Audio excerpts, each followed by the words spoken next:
Very very good morning friends. I hope आप लोग बहुत अच्छे होंगे। आज आपका मूल विधि में नेक्स्ट टॉपिक है राष्ट्रीय सुरक्षा अधिनियम। कहते हैं ना कि कुछ टॉपिक्स ऐसे होते हैं जो आयोग को बहुत ज़्यादा चाहते होते हैं। उन टॉपिक्स में भी ये एनएसए आता है, एनएसए, और एक आता आपका आरटीआई एक्ट, और दूसरा आता मूल क्या होता है, मानवाधिकार। ये 3-4 टॉपिक है। अभी उसका स्ट्रेटजी वीडियो आएगा, आपको धाराएं नहीं याद होती होंगी हैं। अभी सिर्फ आप पढ़ते रहो इनको, धाराएं पर ध्यान ही ना दो, थ्योरी पर ध्यान दो। मेरी बात मानो, धाराएं इन चुटकियों में आपको याद हो जाएंगी, आपको पता भी नहीं चलेगा। मैं कराऊंगा याद ना। सबसे इंपॉर्टेंट अधिनियम, इसको एक एक धारा, इसमें कुछ भी नहीं छोड़ना, सब कुछ आपको पढ़ना पड़ेगा। और क्लास बेस्ट क्लास के साथ आपको चलते हैं। बहुत जल्दी मूल विधि आपकी ख़त्म कर दूँ, हमारे ऊपर से प्रेशर ख़त्म हो कि हाँ हमने जल्दी मूल विधि, संविधान और स्पेशल टॉपिक्स ख़त्म कर दिए।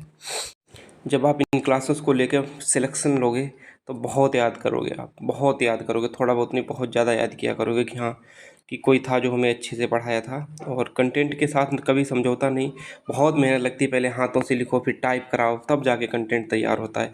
और बहुत अच्छा भी रहेगा चीज़ें यदि आप इनको अच्छे तरीके से करते हो, सफलता भी मिलेगी। और मूल विधि कोई एक बार में समझने वाली चीज़ नहीं, कम से कम इसे 3 बार पढ़ना पड़ेगा, तब आपको ये चीज़ें समझ में आएंगी। अब आ गए आपके राष्ट्रीय सुरक्षा अधिनियम 1980।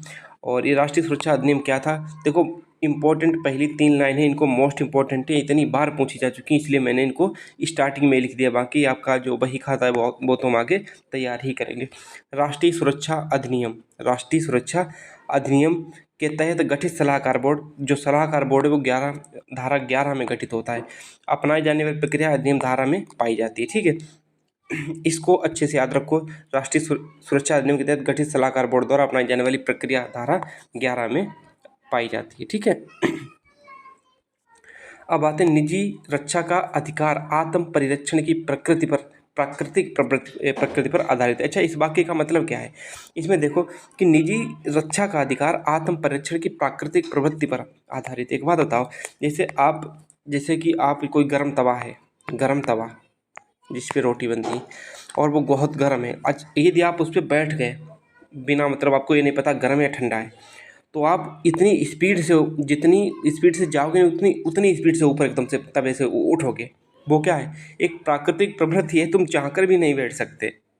तो ये क्या है? प्रकृति। जिसी प्रकार आप जैसे आंखें होती हैं, पलकों के सामने कोई हाथ भी ऐसे नहीं, उंगली एकदम से लहरा दे तो भी अपने आप पलक बंद हो जाएगी। क्या है? प्राकृतिक प्रवृत्ति। उसी प्रकार निजी रक्षा का अधिकार एक आत्म परिरक्षण की प्राकृतिक प्रवृत्ति पर आधारित है। मतलब आत्म परिरक्षण की इसका कहने का मतलब है कि आप अपनी, जैसे आप पर कोई अटैक हुआ, आपकी जान माल को खतरा हुआ, तो आप किसी ये नहीं देखोगे कि कौन सा कानून है, कौन सी हम पे धारा लगी, कौन सा अपराध लगी, जान ही नहीं रहेगी तो अपराध की धारा की क्या रह जाएगा। तो अपने आप खुद परिरक्षण करने की अपनी प्राकृतिक प्रवृत्ति अपने आप जागृत हो जाएगी। इसीलिए कहते हैं निजी सुरक्षा का अधिकार, अपनी जान माल, अपनी खुद की सुरक्षा का अधिकार।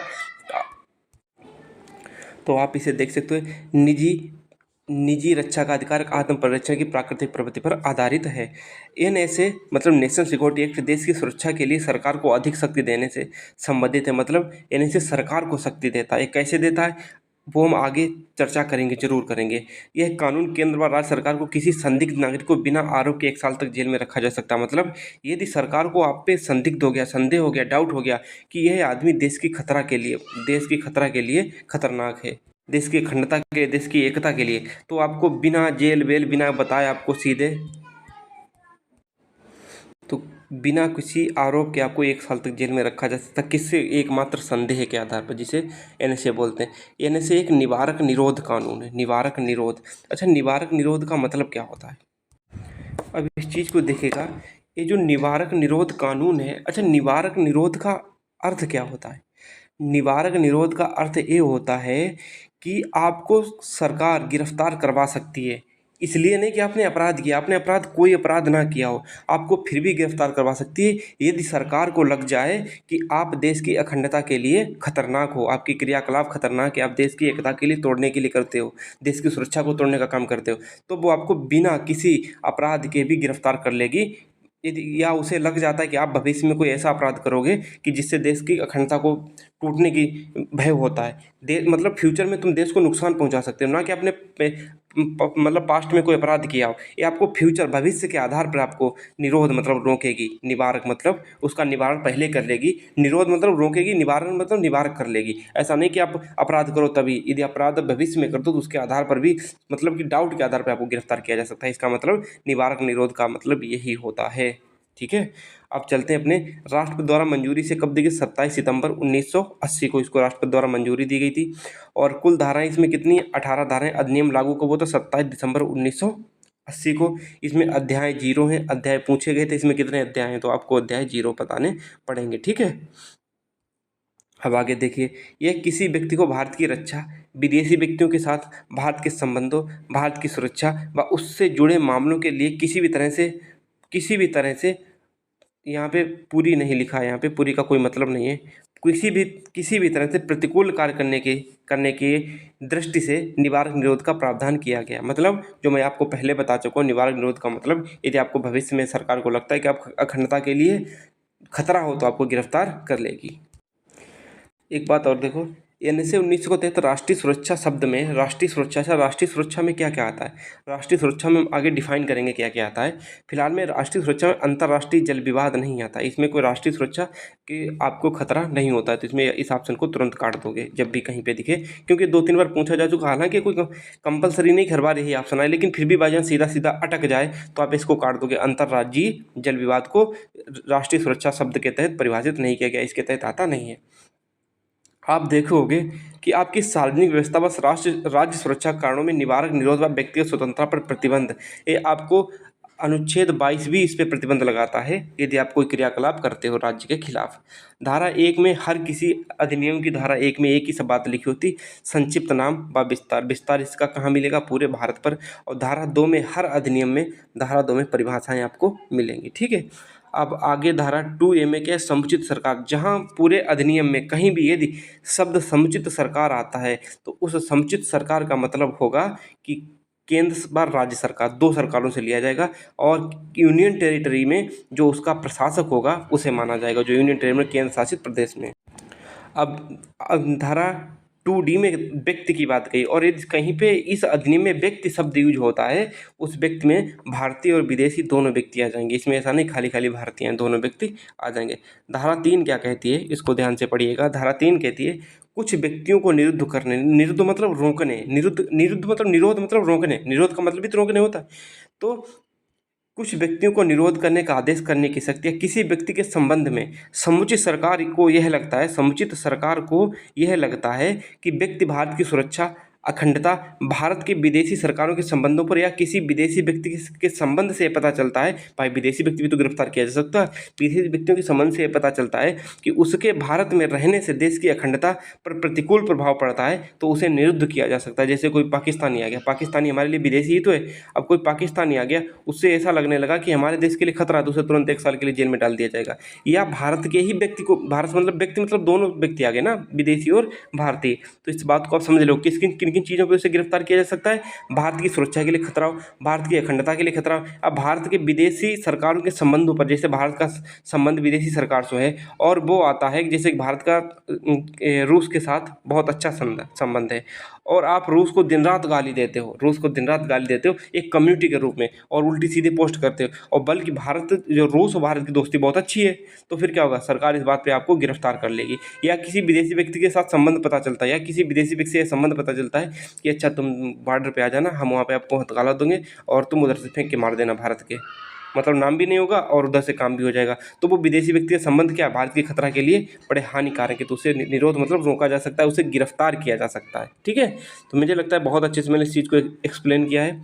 राज्य सरकार के लिखित आदेश द्वारा ऊपर वर्णित अपराधों को, जो ऊपर अपराध कौन कौन से, देश की अखंडता पर प्रतिकूल और विदेशी अखंडता, भारत की सुरक्षा, इन सब पे यही तो अपराध हैं। लिखित आदेश द्वारा, राज्य सरकार के लिखित आदेश मतलब राज्य सरकार आपको लिखित आदेश देगी, वर्णित अपराधों को करने वाले व्यक्ति को जिला मजिस्ट्रेट मतलब डीएम या पुलिस कमिश्नर, जिसे एसपी बोलते हैं, पता नहीं एसीपी जो कुछ बोलते हैं, पुलिस कमिश्नर गिरफ्तार करने का आदेश दे सकती है। बिल्कुल आपको थाने में आदेश देगी इस व्यक्ति को गिरफ्तार कर लीजिएगा। अब देखो, अब जब व्यक्ति गिरफ्तार हो जाएगा तो गिरफ्तार व्यक्ति प्रथम अपराध के लिए 3 महीने निरुद्ध किया जा सकता है। राज्य सरकार अवधि बढ़ा सकती है। एक चीज़ बताएं कि प्रथम जैसे कोई अपराध के लिए आपको गिरफ्तार किया तो 3 माह के लिए आपको जेल में डाला जाएगा, 3 माह के लिए। यदि सरकार को लगता है कि नहीं ये व्यक्ति अभी भी खतरा है तो 3 महीने फिर बढ़ाएगी। फिर भी ऐसे 3-3 महीने करके लगभग में 12 महीने तक, इससे ज़्यादा आपको गिरफ्तार नहीं कर सकती। 12 महीने के बाद आपको छोड़ना पड़ेगा सरकार को। ठीक है। पुलिस गिरफ्तार करने के बाद, यहाँ पे बाप लिखा है, यहाँ पे बाद होगा। पुलिस गिरफ्तार करने के बाद, ठीक है, यहाँ पे थोड़ी छोटी मोटी गलतियाँ हो जाती हैं, कोई ना, टाइपिंग बहुत माइन्यूट सा अंतर होगा। यहाँ पे लिखो पुलिस गिरफ्तार करने के बाद रिपोर्ट राज्य सरकार को देती है। रिपोर्ट राज्य सरकार को देती है। यदि यदि यहाँ पे बरक है, एक गलत लिखा है बरक वगैरह, यहाँ पे एकदम से उड़ा दीजिएगा बरक को। ठीक है। यदि राज्य सरकार समर्थन नहीं करती तो 12 दिन बाद से छोड़ना होगा। जैसे कि किसी डीएम या एसडीएम, एक पुलिस कमिश्नर ने गिरफ्तार करवाया और फिर गिरफ्तार व्यक्ति की लिखित रिपोर्ट जो मतलब कि डीएम या एसपी जो भी गिरफ्तार करेगा वो राज्य सरकार को देगी, हाँ हमने इस व्यक्ति को गिरफ्तार किया। फिर राज्य सरकार उसको कह देगी नहीं ये व्यक्ति गिरफ्तार करने लायक, ऐसा कोई अपराध फ्यूचर में होने वाला नहीं है, तो उसे 12 दिन में छोड़ना पड़ेगा, उसे 12 दिन के अंदर अंदर। ठीक है। 12 दिन के बाद मतलब छोड़ देना पड़ेगा। राज्य सरकार इसके 12 दिन के बाद ही छोड़ा जाएगा। ठीक है, अंदर नहीं। राज्य सरकार इसकी सूचना 7 दिन के अंदर इसकी सूचना केंद्र सरकार को देगी। मतलब कि यदि कोई व्यक्ति गिरफ्तार किया गया है तो उसे 7 दिन के अंदर सूचना केंद्र सरकार को देनी पड़ेगी, हाँ हमने इस व्यक्ति को इस आधार पर गिरफ्तार किया है। अब देखो आगे क्या कह रहा है, निरोध आदेश। निरोध आदेश क्या होता है? मतलब किसी को निरोध मतलब रोकने का आदेश, मतलब शक्ति, पावर। आदेश मतलब हाँ दीजिए इसको निरोध मतलब रोको या इसको गिरफ्तार करो। यहाँ पे निरोध को रोकना और गिरफ्तार करना दोनों शब्दों के रूप में इसको आप लोग लीजिएगा। ठीक है। आगे क्या कह रहा है, ये निरोध आदेश मतलब डिटेंशन ऑर्डर का निष्पादन, निरोध आदेश का निष्पादन कहीं पर भी किया जा सकता है। मतलब ये 2 बार लिख गया निरोध आदेश का निष्पादन कहीं पर भी, पूरे भारत में कहीं पे भी किया जा सकता है। ऐसा नहीं कि आपके राज्य में तभी गिरफ्तार करो। अब जैसे ऐसा है कि वो व्यक्ति उत्तर प्रदेश की संप्रभुता के, उत्तर प्रदेश की सुरक्षा के लिए खतरनाक है और वो रहता महाराष्ट्र में, तो उसे महाराष्ट्र से गिरफ्तार करवा लिया जाएगा। तो पूरे देश में भारत से कहीं से भी उसे गिरफ्तार करवाया जा सकता है। धारा 5 कहती है निरोध का स्थान तथा दशाओं का विनिमय करने की शक्ति। निरोध व्यक्ति को किसी भी स्थान पर ले जाया जा सकता है। मतलब कि अब जैसे व्यक्ति गिरफ्तार कर लिया गया, ठीक है, निरोध व्यक्ति मतलब व्यक्ति है गिरफ्तार कर लिया गया, तो जरूरी नहीं कि जिस मतलब कि हमारे देश के लिए खतरा है तो या हमारे किसी राज्य के लिए खतरा है। आप उसको जानते हो कि मनीष कश्यप इतना बदतमीज इंसान है भाई साहब, इसके बहुत बड़े फ़ैन थे। तुम्हें बताएं मतलब कि जब शुरुआत में इसने चैनल वगैरह चलाया था तो मैं इसका फ़ैन था कि ऐसा करता होगा वैसा करता होगा। जब पता चला कि वो मतलब कि एकदम फेक न्यूज़ लाता है और अच्छे से इंसान पर अटैक मतलब कि झूठी न्यूज़ फैला देता है, तो उस मनीष कश्यप को छोड़ो, वो तो उस पर रसूखा लगा, सही भी था लगना उस पर, क्योंकि वो देश राज्य की सुरक्षा का और खतरा के लिए था। और इसमें क्या है कि निरोध का स्थान था दशाओं के विनिमय करने की शक्ति। निरोध व्यक्ति को किसी भी स्थान पर ले जाया जा सकता है, दूसरे राज्य में भी ले जाया जा सकता है। मतलब कि ऐसा नहीं किसी जहाँ पर गिरफ्तार किया गया वहीं पे इसको किया जाएगा, कहीं पे भी उसको ले जाया जा सकता है। और यदि किसी दूसरे राज्य में ले जाना है तो उसे दूसरे राज्य से राज्य सरकार से अनुमति लेनी पड़ेगी, तब दूसरे राज्य को वहाँ ले जाना पड़ेगा। निरोध के आदेश कुछ आधारों पर अविधिमान्य या अपरिवर्तनशील होते हैं। मतलब उनका मान्य नहीं होगा। निरोध के आधार कुछ आधारों पर अविधिमान्य या अपरिवर्तनशील ना होना। तो इसका मतलब है यह क्षेत्र जहाँ से निरोध किया जाना है उस क्षेत्र का अधिकारी मना करता है। जैसे कि अविधिमान्य वाला नहीं मैंने अभी बताया था धारा 6 वाला, तो उसमें क्या होगा कि उस क्षेत्र का अधिकारी मतलब कि जहाँ से गिरफ्तार किया जाना है और उस क्षेत्र का सर्किल अधिकारी जिसके भी लिए कहा गया है वो मना करता नहीं, हम इस व्यक्ति को गिरफ्तार नहीं करेंगे, तो उसको मना करने के बावजूद भी उसको ये आदेश का पालन करना पड़ेगा। मतलब वो मना नहीं कर पाएगा, उसे करना होगा, फिर भी उसे करना होगा। इन कारणों के आदेश मानने से मना नहीं करेगा। ठीक है। तो इसीलिए मैंने पहले बता दिया कि यहाँ पे उसका अविधिमान्य मतलब विधि के खिलाफ भी सरकार कह सकती नहीं इसको गिरफ्तार करो। धारा 6 फरार व्यक्ति, धारा 7 सेक्शन 7 फरार व्यक्तियों के संबंध में सकते हैं। यदि व्यक्ति को पकड़ा जाना है वह फरार हो गया, जैसे कि आप सरकार ने या डीएम या पुलिस कमिश्नर ने कहा कि ये व्यक्ति गिरफ्तार किया जाना है, ठीक है, गिरफ्तार किया जाना है, और उसे पता लग गया और वो फरार हो जाता है, तो वह फरार हो गया तो अधिकारी लिखित रिपोर्ट द्वारा इसकी जानकारी प्रथम वर्ग न्यायिक मजिस्ट्रेट या महानगर मजिस्ट्रेट को देगा। सरकारी समाचार, यहाँ पल नहीं पत्र, सरकारी समाचार पत्र, या समाचार पत्र इतना तो आप कॉमन सेंस भी लगा सकते हो, यहाँ पे समाचार पल थोड़ी ना होगा, समाचार पत्र होगा यहाँ पे, ठीक है। सरकारी समाचार पत्र में सूचना प्रकाशित करेगा तथा व्यक्ति को निश्चित स्थान पर हाजिर होने के लिए कहेगा, ठीक है। तो आप इस चीज़ को समझ सकते हो। जब भी कोई व्यक्ति फरार होता है, सरकारी गजट या समाचार पत्र में उसको फरार होने की सूचना प्रकाशित की जाएगी और उससे कहा जाएगा कि आप हाजिर हो जाओ। फिर भी वह व्यक्ति हाजिर नहीं होता है, मतलब वह व्यक्ति उपस्थित नहीं होता है, तो उसकी संपत्ति की कुर्की या अन्य कार्रवाई की जाएगी। तो संपत्ति कुर्की का मतलब समझे क्या होता है? कुर्की का मतलब होता है जैसे आपका घर है और घर से आपके सारा सामान, जितना बेड, बक्सा, तकिया या नल या कुछ भी मिलेगा, एक एक सामान आपका कुर्की करके सरकार ले जाएगी अपने पास या उसकी नीलामी करवा देगी, या उसको खरीद के कोई भी ले जा सकता है। धारा 7 क्या कहती है? आदेश से प्रभावित व्यक्ति को निरोध आदेश के आधारों का प्रकट किया जाना। जैसे कोई व्यक्ति पकड़ा गया है तो उसको आधार बताया जाएगा, आप किस आधार पे पकड़े गए, क्यों पकड़े गए, आखिर आपसे ये चीज़ क्यों लगेगी। तो अधिकारी निरोध आदेश को 5 दिन के भीतर तथा असाधारण मामले 10 दिन के भीतर गिरफ्तारी के कारणों से अवगत कराएगा। निरोध व्यक्ति को, जिस व्यक्ति को पकड़ा गया तो उसको 5 दिन के अंदर, और कोई असाधारण कारण से 10 दिन के अंदर उसको बताएगा। फिर उस व्यक्ति को आदेश के विरुद्ध सुनवाई का शीघ्र अवसर देगा सरकार के सामने। सरकार कौन देगी? प्रथम न्यायिक मजिस्ट्रेट, उसके सामने ले जाया जाएगा और फिर अपने पक्ष रखो कि हाँ हमने ये काम नहीं किया, और फिर दोष सिद्ध होगा, आपको छोड़ दिया जाएगा। अब आता है धारा 9। धारा 9 का मतलब है सलाहकार बोर्ड का गठन। इसमें है कि केंद्र व राज्य सरकार बोर्ड गठित करेगी, चाहे केंद्र सरकार गठित करे चाहे राज्य सरकार, एक या एक से अधिक, जितने चाहे का मतलब एक गठित कर ले, 2 गठित कर ले, 3 गठित कर, जितने बोर्ड उसको गठित करने वो सरकार गठित कर सकती है। इस बोर्ड में 3 व्यक्ति होंगे। एक क्वेश्चन पूछा जा सके, इसमें इंपॉर्टेंट बता ही नहीं सकते इसमें क्या इंपॉर्टेंट, इसलिए सब कुछ याद करो। 3 व्यक्ति बोर्ड में होंगे, सलाहकार बोर्ड है, बिल्कुल होगा इसमें। और इसमें कौन कौन होंगे? उच्च न्यायालय के न्यायाधीश प्रेजेंट में हैं या फिर रह चुके हों। बोर्ड का अध्यक्ष ऐसा व्यक्ति होगा, यहाँ पे व्यक्ति होगा, बोर्ड का अध्यक्ष ऐसा व्यक्ति होगा जो हाई कोर्ट का न्यायाधीश रह चुका हो, और अन्य सदस्य जिनको सरकार चाहे तो अन्य सदस्य भी नियुक्त कर सकती। अब देखो सलाहकार बोर्ड को क्या क्या निर्देश दिए जाते हैं। सलाहकार बोर्ड, इसमें क्या होगा कि किसी व्यक्ति के निरोध आदेश को निरोध की 3 सप्ताह के भीतर समुचित सरकार सलाहकार बोर्ड के समक्ष रखेगी। मतलब कि जैसे किसी व्यक्ति को गिरफ्तार कर लिया, फलाने व्यक्ति को गिरफ्तार कर लिया, फिर वो फाइल तैयार करेगी, आपको इसीलिए गिरफ्तार किया गया, इसने अपराध किया, और फिर उस अपराध को 3 सप्ताह के भीतर, जिस दिन गिरफ्तार किया गया उस दिन से भीतर सलाहकार बोर्ड के समक्ष वो फाइल प्रस्तुत करेगी, और उस सलाहकार बोर्ड से सलाह मांगेगी कि क्या ये हमने गिरफ्तार किया, ये व्यक्ति हमने सही गिरफ्तार किया या नहीं किया है। तो सलाहकार बोर्ड जैसा आदेश देगा वैसे ही सरकार उसका पालन करेगी। धारा 13 में क्या कहा गया कि निरोध की अधिकतम अवधि 12 माह होगी। 12 माह कैसे होगी? 3-3 माह करके 4 बार बढ़ाई जा सकती है। तो 12 माह इसकी निरोध की धारा 13 में दी गई। 13 में 12, 13 मेरा। तो धारा 14 में कहा गया है कि निरोध के आदेश को वापस लिया जाना, यदि कोई अधिकारी डीएम पुलिस कमिश्नर का आदेश देता है, वापस लेने का अधिकार सरकार के पास है। ठीक, इस चीज़ को समझ सकते हो आप। यदि कोई डीएम या पुलिस कमिश्नर यह कह देता है कि व्यक्ति निर्दोष है, इसे मतलब गिरफ्तार नहीं किया जा सकता, तो वो जो गिरफ्तार व्यक्ति है उसको छोड़ दिया जाएगा, तथा जिस भी निरोध व्यक्ति को गिरफ्तार किया गया है तो उसको मतलब कि वापस लेने का अधिकार सरकार के पास, उसे मतलब छोड़ दिया जाए, सरकार उसे डिसीजन देगी। मतलब वो अधिकार किसके पास? सरकार को। छोड़ने का अधिकार किसके पास है? सरकार के पास। फिर देखो, निरोध के आदेश को वापस लिया जाना, मतलब कि जो आदेश किया गया था कि हाँ इस व्यक्ति को गिरफ्तार कर लो, उस आदेश को सरकार वापस ले सकती नहीं, अभी से छोड़ दो। और वो वापस कौन दिलवाएगा? वो डीएम और पुलिस कमिश्नर के आदेश के बाद ही सरकार उसको वापस लेगी।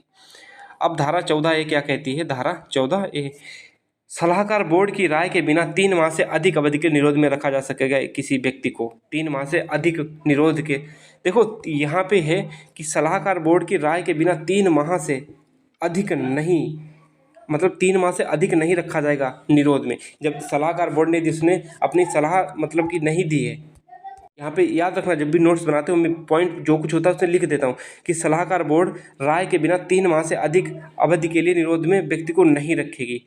ठीक है, और जब सलाहकार बोर्ड मतलब कि अपनी राय दे देगा तभी 3 माह से अधिक रखेगा। 3 माह से अधिक जब निरोध व्यक्ति को मतलब गिरफ्तार किया जाएगा, किन आधारों पे गिरफ्तार किया जाएगा, वो आधार यहाँ पे दिए। भारत की प्रतिरक्षा मतलब भारत की रक्षा को लेकर कोई खतरा है, या भारत की रक्षा, प्रतिरक्षा मतलब उसके डिफेंस में, रक्षा मतलब, प्रतिरक्षा मतलब कि जैसे कोई तुम पे अटैक करा तो उसके उसके अटैक को हम उसको रिप्लाई करेंगे, उसके रिप्लाई में, ठीक है। तो भारत की रक्षा, लोक व्यवस्था बनाए रखने, पब्लिक ऑर्डर को बनाए रखने, राज्य की सुरक्षा या समुदाय के लिए आवश्यक आपूर्ति व सेवाओं का रखरखाव। कोई कम्युनिटी है, कम्युनिटी क्या होती है, जैसे आप हिंदू कम्युनिटी है, एकदम समूह है, मुस्लिम कम्युनिटी, कोई कम्युनिटी मतलब ग्रुप होता है, उसे समुदाय बोलते हैं। तो उसके लिए कोई रखरखाव को लेकर समस्या है तो 3 माह से ज़्यादा पर 6 माह से अधिक नहीं रखेगी। वहाँ पे नहीं लिखा हो तो उसको कोई दिक्कत नहीं, लेकिन यहाँ पे आप इस बात को समझ सकते हो कि 3 माह से अधिक जब तक सलाहकार बोर्ड नहीं देगा सलाह, तो 3 माह से ज़्यादा पर 6 माह से अधिक नहीं रख सकेगी। नज़रबंद व्यक्ति को अस्थायी रूप से छोड़ना, नज़रबंद व्यक्ति को अस्थायी रूप से छोड़ना, या निवारक निरोध के तहत गिरफ्तार व्यक्ति को छोड़ना। कब गिरफ्तार, कैसे क्या सिस्टम होगा? सरकार निरुद्ध व्यक्ति को शर्तों या बिना शर्तों पर तय समय के लिए छोड़ सकती है, या फिर भी सरकार बुला सकती है। मतलब कि कोई व्यक्ति उसे गिरफ्तार कर लिया है, उसे गिरफ्तार कर लिया है और उसे छोड़ना चाहती है सरकार, मतलब ठीक है, उसको बहुत तगड़ा रीज़न नहीं देखा, ठीक है, कोई नॉर्मल रीज़न है, तो उसे सरकार छोड़ देगी। और छोड़ देगी तो उससे कहेगी कि आप जब हम बुलाएं तो तुरंत आ जाना, तभी तो कभी भी बुला सकती, जब बुलाएं तब तुरंत आ जाना। और छोड़ेगी क्या? सरकार एक शपथ पत्र भरवाएगी कि हम यदि भागते हैं तो हमें, हमारे खिलाफ ये दंडिक कार्रवाई की जाए, जो कुछ शपथ पत्र में लिखा जाता हो वो सब लिखवा लेगी। ये छोड़ने का आदेश रद्द होता है, जैसे कि पता चले सरकार ने अभी छोड़ने का आदेश कर दिया कि छोड़ दो, अपने आप व्यक्ति आ जाएगा, और पता चले जब तक छोड़ा गया तब तक या छोड़े जाने के 1 दिन बाद ही आदेश रद्द कर दिया जाता है, तो निश्चित समय व स्थान पर सरेंडर करना होगा। यदि समर्पण नहीं करता तो उसे 2 वर्ष की जेल या जुर्माना या दोनों होंगे। जैसे उसको आपको छोड़ दिया और फिर उसके बाद आप भाग गए, आपने समर्पण नहीं किया, तो फिर आपको भागने के जुर्म में तो आपको 2 वर्ष की सजा होगी, जुर्माना या फिर दोनों हो जाएंगे, ठीक है। अब धारा 16 में क्या किया गया? सद्भावना पूर्वक की गई कार्रवाई के लिए संरक्षण, सरकार पर कोई केस नहीं होगा। मतलब कि जैसे आपको सरकार ने गिरफ्तार कर लिया, निवारक निरोध में गिरफ्तार कर लिया, और फिर बाद में पता चलता है कि आप उसके दोषी नहीं थे, आपको ऐसे गिरफ्तार कर लिया गया, तो फिर आपको आपके मतलब कि आप सरकार के ऊपर कोर्ट में केस नहीं कर पाओगे, वो सब सद्भावना पूर्वक कार्रवाई में चला गया, ठीक है, उसका आपको कोई दिक्कत नहीं है। धारा 11 कहती है, निरुद्ध व्यक्ति को हिरासत लेने की तिथि से 7 सप्ताह के भीतर सलाहकार बोर्ड को अपना प्रतिवेदन उपयुक्त सरकार को प्रस्तुत करना होगा। जैसे कि कोई व्यक्ति गिरफ्तार किया, सरकार ने इनको सलाहकार बोर्ड को वो केस ट्रांसफ़र किया कि आप हमें इस पे सलाह दें, क्या हमने इसको सही गिरफ्तार किया, गलत गिरफ्तार किया, तो वो अपना जैसे रिव्यू करेगी, सलाहकार बोर्ड अपना रिव्यू करेगा, फिर वो रिपोर्ट अपनी 7 सप्ताह के भीतर, 7×42 मतलब 40 डेज के भीतर अपना जो कुछ भी निर्णय पे पहुंची होगी, उस निर्णय को सरकार को देगी कि हाँ, ये व्यक्ति गिरफ्तार करने लायक है या नहीं, या इसको छोड़ दिया जाए या इसको हिरासत में रखा जाए, धारा 11 कहती है। अब जैसे सलाहकार बोर्ड में सदस्य होंगे, 2-4 सदस्य होंगे, बिल्कुल होंगे। अब जैसे, और फिर कोई सदस्य, सभी सदस्य अपनी अलग अलग राय बनाते हैं, और उस राय को तभी माना जाएगा जब राय पर बोर्ड के सदस्य बहुमत वाले होंगे। मतलब कि 3 लोगों ने कह दिया कि नहीं, इसको गिरफ्तार कर रखा जाना चाहिए, 2 लोगों ने कह दिया नहीं, इसे छोड़ देना चाहिए, तो इसकी बात मानी जाएगी जो 3 लोगों ने कही है। तो वही बात कही, सलाहकार बोर्ड सदस्यों के बीच मतभेद है, मतलब अलग अलग है कि नहीं, ये कहता छोड़ दिया जाए, इसके इधर पकड़ा जाए, तो बहुमत के आधार पर जाएगी, मतलब बोर्ड की राय मानी जाएगी, ठीक है, बोर्ड की राय मानी जाएगी बहुमत के आधार पर। यहाँ पे हम इसको जब टाइप वाइप करवाएंगे तो इसको हम सही करवा देंगे, लेकिन आप इस चीज़ को मान सकते हो। भारत के विधि, यहाँ पे सही कर लेना इस चीज़ को, जो नोट्स बनाते हो कैसे लिखना है। यदि सलाहकार बोर्ड के सदस्यों के बीच मतभेद है तो बहुमत के आधार पर बोर्ड की राय मानी जाएगी, ठीक है, बोर्ड की राय मानी जाएगी। और भारत के विधि आयोग की 43वीं रिपोर्ट में एनएसए के खिलाफ अपराध के बारे में बताया गया था। मतलब कि एनएसए के गिरफ्तार करना सही है, उचित है, तो विधि आयोग ने अपनी 43वीं रिपोर्ट में एनएसए के बारे में बताया था कि नहीं, ये गलत करता है व्यक्तियों के साथ या सही करता है नियम, ठीक है। तो किसमें बताई गई थी? 43वीं रिपोर्ट। और आगे करते हैं, एनएसए 1980 के प्रावधानों को एम के राय बनाम भारत संघ मामले में सुप्रीम कोर्ट की 5 न्यायाधीश की बेंच ने बरकरार रखा तथा इस अधिनियम की न्यायिक समीक्षा का प्रश्न इसी बाद में उठाया गया था। मतलब कि बहुतों ने कहा कि नहीं, ये जो एनएसए इसको ख़त्म कर देना चाहिए, तो एम के राय बनाम भारत संघ राज्य में इस मामले को बरकरार, इस मतलब अधिनियम को बरकरार रखा गया, मतलब ये अधिनियम बना रहेगा, इसको डिसमिस नहीं किया जाएगा। तथा इस पर एक प्रश्न उठाया गया कि क्या जो मतलब कि गिरफ्तार किया गया व्यक्ति निवारक निरोध निरुद्ध व्यक्ति है, उस पर जुडिशियल रिव्यू होना चाहिए या नहीं होना चाहिए, एक क्वेश्चन उठाया गया था ना कि इस पर डिसीजन नहीं पहुंचे थे, हाँ किया जाना चाहिए नहीं किया जाना चाहिए, लेकिन इस पर क्वेश्चन उठा था। तो किस में उठा था? एम के राय बनाम भारत संघ मामले में। अटल बिहारी वाजपेयी की एनडीए सरकार अटल बिहारी वाजपेयी की एनडीए सरकार ने आतंकवाद से निपटने के लिए पोटा अधिनियम 2002 पारित किया था। पोटा अधिनियम 2002 पारित किया था। प्रिवेंशन, आपको पता होगा इसका फुल फॉर्म, आतंकवाद से निपटने के लिए। मतलब कि ये वही अटल बिहारी वाजपेयी थे जिनको इंदिरा गांधी ने यूएन में भेजा था। और ये निक्सन जो था इतना नालायक था, इतना मतलब अमेरिका इतना भारत के सपोर्ट में कभी नहीं आया। इसने यहाँ तक बोल दिया था कि भारत की महिलाएं इतनी बदसूरत होती हैं, जो अफ्रीकन से भी बदसूरत बताया था। इसी ने कहा था कि भारत की महिलाएं इतनी बदसूरत होती हैं कि वहाँ के इंसान मतलब कि फिजिकल कैसे होते हैं, बच्चे कैसे पैदा कर लेते थे, मतलब उनका तो उसके फिर अटैचमेंट ही नहीं होता, इतना मतलब बदसूरत बताया था। और प्रियंका चोपड़ा ने उसी को वो कौन सा जॉन निक्स कौन सा, उसी को अटैक कर दिया जाके, बदसूरती तो क्यों किया था। और इसने मतलब कि बहुत गंदी गंदी गालियाँ भी दी थी इनको, इंदिरा गांधी जी को। तो उसने कहा था भारत मतलब कि दास्ता का देश है, मतलब कि लोभी देश है, भारत हमेशा दूसरों पे पला बढ़ा है, ये हमारे बिना जाएगा कहाँ। और भारत को किसी ने सपोर्ट नहीं किया था, तब रूस आया था। और वो जिद बहुत अच्छी हमें लगी थी कि जब इंसान आपके लिए हार का इंतजार कर रहे हो और तब आपका जीत क्या हो, तब उसका मज़ा ही कुछ और होता है। निक्सन का इतना मुँह रह गया था। और आज भी अमेरिका की दुनिया के सामने झुक जाओ, लेकिन अमेरिका के सामने नहीं झुकना चाहिए। लेकिन पता नहीं क्या मजबूरी रही। लोकतंत्र के निवारक निरोध कानून को शासन प्रणाली के प्रतिकूल माना जाएगा। कोई इस बात को बुरा मत माना करो, वो देश के प्रति वो बातें होती हैं। लोकतंत्र निवारक निरोध कानून को शासन प्रणाली के प्रतिकूल माना जाता है। इसे प्रतिकूल क्यों माना जाता है? प्रतिकूल इसीलिए माना जाता है, आपने अपराध किया और ना किया फिर भी गिरफ्तार कर लिया गया, तो इसीलिए इसको प्रतिकूल माना जाता है।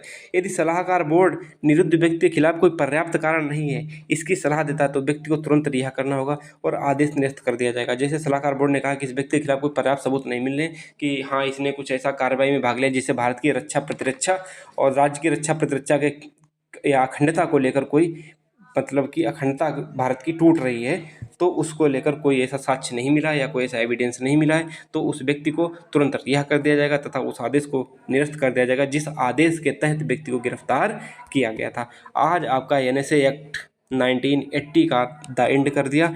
और मैं बहुत तेज चल रहा हूँ, और एक वीडियो में आप सोच रहे हो, एक वीडियो में आपका एक ख़त्म कर देते हैं टॉपिक को, कहाँ आप कम से कम 100 वीडियो में आप मूल विधि ख़त्म करते हैं, उसी मूल विधि को हम 15 वीडियोज़ में ख़त्म कर देंगे। कितना मतलब कि आप सोच रहे हो, और कंटेंट में आप सोच रहे होगे कि मैं तो चैलेंज कहता हूँ कि यूट्यूब पे जिसके भी जितने भी वीडियो पड़े हों पूरे यूट्यूब पर इससे बेस्ट कंटेंट के साथ, वैसे देने को तो बहुत कुछ दिया जा सकता है, लेकिन मेन बात है एग्जाम ओरिएंटेड। यदि यहाँ से नहीं आया क्वेश्चन तो फिर किसी का नहीं आएगा, जो किसी का नहीं आया तो फिर कहीं से क्वेश्चन कंपटीशन में रहेगा ही नहीं। मैं इसीलिए लास्ट में बोलता हूँ कि यहाँ तक पढ़ने वाला ही व्यक्ति आया होगा, हर कोई यहाँ तक नहीं आ सकता।